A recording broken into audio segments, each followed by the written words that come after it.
قریب تھا تو حضور اکرم صلی اللہ علیہ وسلم نے صحابہ سے بات فرمائی، رمضان کی اہمیت بٹھائی، رمضان کا شوق دلائے۔ اب رمضان کی آمد ہے، 7 باتیں بتائی حضرت محمد صلی اللہ علیہ وسلم نے صحابہ کو رمضان سے متعلق 7 باتیں بتائی۔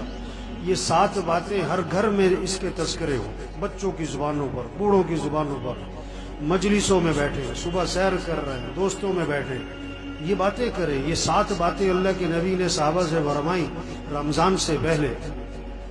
پہلی بات فرمائی کہ دیکھو رمضان کا مہینہ آ رہا ہے، یہ برکت والا مہینہ ہے، برکتیں سمیٹو، برکتیں، گھر بنیں گے برکتوں سے، مسئلے حل ہوں گے برکتوں سے، پریشانیاں ختم ہوں گی برکتوں سے، پیسوں سے نہیں۔ یہ پیسے کمانے کا مہینہ نہیں ہے، پیسے جمع کرنے کا مہینہ نہیں ہے، یہ برکتیں سمیٹنے کا ہے۔ برکت سے مسئلے حل ہوتے۔ بکری 1-2 بچے دیتی ہے، کتیا 8-10 بچے دیتی ہے۔ ریوڑ کس کے نظر آتے؟ ریوڑ؟ بکری میں برکت ہے، بکریوں میں برکت ہے، برکتیں سمیٹنے کا مہینہ آ رہا ہے۔ دوسری بات فرمائی، حق تعالی شانو اپنے بندوں کی طرف متوجہ ہو جاتے ہیں۔ جب اللہ بندوں کی طرف متوجہ ہو گئے تو بندوں کو بھی اللہ کی طرف متوجہ ہو جانا چاہیے۔ اب کتنی عجیب بات ہے، اللہ تو بندوں کی طرف متوجہ ہوں اور بندے اللہ کی طرف متوجہ نہ ہوں۔ آپ کسی کے پاس جائیں اور آپ کو وہ توجہ نہ دے، آپ کسی سے بات کریں اور وہ کسی اور طرف دیکھ رہا ہو۔ تیسری بات فرمائی، حق تعالی شانو اپنی رحمت خاصہ نازل فرماتے۔ عام رحمتیں پورے سال ہیں، رمضان میں خاص رحمتیں نازل ہو رہی ہیں، خاص رحمتیں۔ ان رحمتوں سے اپنا اپنا حصہ لے لو، اپنا حصہ لے لو، اپنا حصہ لے لو۔ بھائی نہر میں پانی ہوتا ہے، ہر آدمی اپنے برتن کے حساب سے پانی بھر لیتا ہے۔ جس کا چھوٹا برتن ہوتا ہے پانی بھی تھوڑا ملتا ہے، جس کا برتن کا ڈھکن بند ہوتا ہے اسے قطرہ بھی نہیں ملتا ہے۔ رحمتیں ہیں اللہ کی خاص رمضان میں، اپنا حصہ لو اس سے۔ چوتھی بات فرمائی، حق تعالی شانو بندوں کی خطاؤں کو معاف فرماتے۔ انسان سے بڑی غلطیاں ہیں، کمیاں، کوتاہیاں، کہیں دیکھنے میں، کہیں بولنے میں، کہیں سننے میں، کہیں کمانے میں، کہیں خرچ کرنے میں غلطیاں ہو رہی ہیں۔ اللہ معاف کرنے والے ہیں۔ رمضان کا مہینہ کس لیے؟ معافی مانگو، معافی مانگو، معافی مانگو اللہ سے، اللہ معاف کر دے گا۔ یہ معافی مانگنے کا مہینہ، اس لیے شب قدر میں کیا دعا سکھائی؟ یہ نہیں کہ میں نے بڑے روزے رکھے، بڑی تراویح پڑھی ہے، بڑی تہجد پڑھی ہے، بڑی نفلیں پڑھی ہیں، بڑا اعتکاف کیا ہے، بڑے صدقے کیے ہیں، اللہ قبول فرما۔ نہیں، شب قدر میں کیا دعا ہے؟ اللہم انک عفو تحب العفو فاعف عنی۔ اللہ تو معاف کرنے والا ہے، معافی کو پسند فرماتا ہے، مجھے معاف کر دے۔ معافی مانگو بھائی، اللہ کو بندے کا معافی مانگنا بہت پسند ہے۔ پانچویں بات فرمائی، حق تعالی شانو بندوں کی دعاؤں کو قبول فرماتے ہیں۔ یہ مہینہ کس کا ہے؟ مانگنے کا۔ ہم سب محتاج ہیں، سب کی ضرورتیں، سب کی پریشانیاں، سب کے حالات ہیں، گھریلو مسئلے، کاروباری مسئلے، ملک کے مسئلے، عوام کے مسئلے، حکمرانوں کے مسئلے، مسائل، مسلمانوں کے کتنے حالات پوری دنیا میں۔ اب ان سارے مسئلوں کو حل کرنے والا کون ہے؟ اللہ ہے۔ خوشیاں دینے والا اللہ ہے، پریشانیوں سے بچانے والا اللہ ہے، آئی مصیبتوں کو سے نکالنے والا اللہ ہے۔ تو کس سے مانگو؟ سحری کا وقت کس لیے ہے؟ مانگو اللہ سے، مانگو اللہ سے۔ افطاری کا وقت کس لیے ہے؟ مانگو اللہ سے۔ یہ افطار پارٹیاں نہیں ہونی چاہیے، یہ سب 2 نمبری ہے، کوئی افطار پارٹیاں نہیں بھائی۔ افطاری کرواؤ کن کو؟ جنہیں کوئی نہیں کھلاتا، اور عزت سے کھلاؤ، لائن میں لگوا کے نہیں، سڑکوں پہ جمع کر کے نہیں، عزت سے کھلاؤ لوگوں کو، جنہیں کوئی نہیں کھلاتا، جن کے گھر میں کھانے کو نہیں ہے، عزت سے گھروں میں راشن پہنچاؤ اور اپنی سعادت سمجھ کے پہنچاؤ، اور ان کا احسان سمجھو کہ آپ سے لے لیا، اپنا احسان سمجھ کے نہیں، یہ کہہ کر نہیں کہ تو نامی ہوئے، نہیں، عزت سے دو لوگوں کو۔ یہ افطار پارٹیوں کا مہینہ نہیں ہے تو عدلے کے بدلے ہو رہے ہوتے ہیں، اس نے افطاری کی میں بھی افطاری کراؤں، اس نے یہ بنایا تھا میں بھی بناؤں۔ نہیں، افطاری کا وقت کس لیے؟ مانگو اللہ سے، ہر گھر میں فضا بنے، مستورات کو سمجھاؤ۔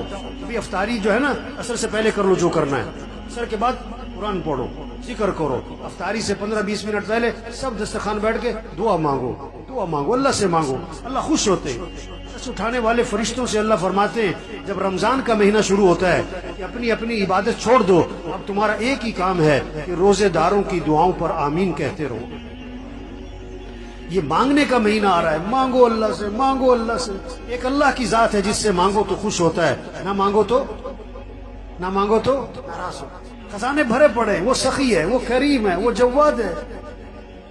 چھٹی بات فرمائی, حق تعالی شانہ فرشتوں کے سامنے فخر فرماتے ہیں, دیکھو میرے بندے دن میں روزہ رکھتے ہیں, رات کو میرے سامنے قیام کرتے ہیں, رکوع کرتے ہیں, سجدے کرتے ہیں, میرے سامنے ہاتھ پھیلاتے ہیں. گرمی ہے روزہ رکھا ہوا ہے, اور دن لمبا ہے روزہ رکھا ہوا ہے, بھوک لگی ہوئی ہے روزہ رکھا ہوا ہے, کھانا سامنے پانی سامنے نہیں پیتا ہے, کوئی دیکھ نہیں رہا, میرا ڈر ہے. اللہ بندوں فرشتوں کے سامنے فخر فرماتے ہیں, دیکھو میرے بندے روزے رکھ رہے ہیں, میرے سامنے رات کو قیام کرتے ہیں. ساتویں بات فرمائی, حق تعالی شانہ تمہارے تنافس کو دیکھتے ہیں رمضان میں, نیکیوں میں ایک دوسرے سے آگے بڑھنا. یہ کہتے ہیں نا سیزن آ رہا ہے, تو دین داروں کا, ایمان والوں کا رمضان کیا آ رہا ہے؟ یہ نیکیوں کا سیزن, قرآن کا سیزن. یہ رمضان اور قرآن اس کی خاص مناسبت ہے. جبریل علیہ السلام رمضان شریف میں آتے تھے حضور صلی اللہ علیہ وسلم کے پاس, اور قرآن کا دور فرماتے تھے. ہمارے گھروں میں فضا بنے, بچے بچیاں مقابلہ ہو, اتنے سپارے پڑھے میں اتنے پڑھوں, اتنے نفل پڑھے میں اتنے پڑھوں, اس نے اتنی تسبیح کری میں اتنی تسبیح کروں. یہ رمضان تنافس, نیکیوں میں ایک دوسرے سے آگے بڑھو. یہ پیسے کمانے کا نہیں, یہ بازاروں کا نہیں, یہ موبائل کا نہیں. یہ رمضان کے مہینے میں موبائل بند کرو, موبائل بند کریں, ٹی وی بند کریں, ٹی وی بند کریں. ٹی وی کا نہیں ہے, موبائل کا نہیں ہے, سیر سپاٹوں کا نہیں ہے, کھیل تماشوں کا نہیں ہے, فنکشنوں کا, تقریبات کا نہیں ہے, افطار پارٹیوں کا نہیں ہے. یہ اعمال کا مہینہ, اعمال کا مہینہ. یہ 7 باتیں فرما کر حضور صلی اللہ علیہ وسلم نے فرمایا سخت لہجہ ہو گیا آپ کا, آپ کی الفاظ میں شدت آ گئی, سختی آ گئی. آپ نے فرمایا بد نصیب ہے وہ شخص, بد نصیب ہے وہ شخص جو اس مہینے میں بھی اللہ کی رحمت سے محروم رہ جائے. بد نصیب ہے وہ شخص جو اس مہینے میں بھی اللہ کی رحمت سے محروم رہ جائے.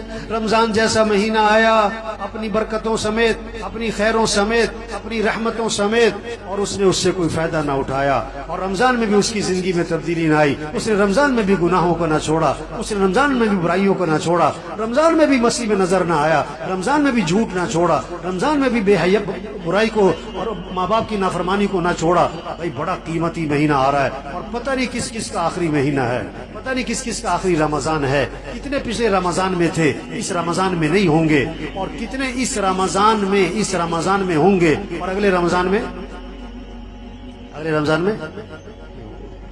پتہ نہیں کس کا آخری ہے. رمضان اگلے سال بھی آئے گا, ہم ہوں گے کہ نہیں یہ کوئی پتہ نہیں ہے, یہ کوئی پتہ نہیں ہے, یہ کوئی پتہ نہیں ہے. تو سب نیت کرو بھئی اس رمضان کو قیمتی بنانا ہے, انشاءاللہ اس رمضان کو قیمتی بنانا ہے. ایک کام کر لے رمضان قیمتی بنانے کے لیے, نظام الاوقات بنا لے, نظام الاوقات بنا لے. گھر میں سب کا نظام الاوقات بنائے, بچے بچیاں, ابا دادا پوت, سب نظام الاوقات بنائے. یہ سونے کا وقت, یہ اٹھنے کا وقت, یہ نماز کا وقت, یہ قرآن کا وقت, یہ ذکر کا وقت, یہ دعا کا وقت, یہ تعلیم کا وقت, اور یہ دکان مرد ہیں, یہ دکان کا دفتر کاروبار کم سے کم مستورات گھر میں بنائیں. یہ افطاری تیار کرنے کا وقت ہے, یہ سحری تیار کرنے کا وقت ہے. اتنے بجے اٹھنا ہے, اتنے بجے سونا ہے, اب یہ قرآن پڑھنا ہے, اتنے سپارے پڑھنے ہیں, اتنا ذکر کرنا ہے, اتنی دیر دعا مانگنی ہے. نظام الاوقات بنا لیں, وقت قیمتی بن جائے گا. اللہ سب کو اس کی توفیق عطا فرمائے.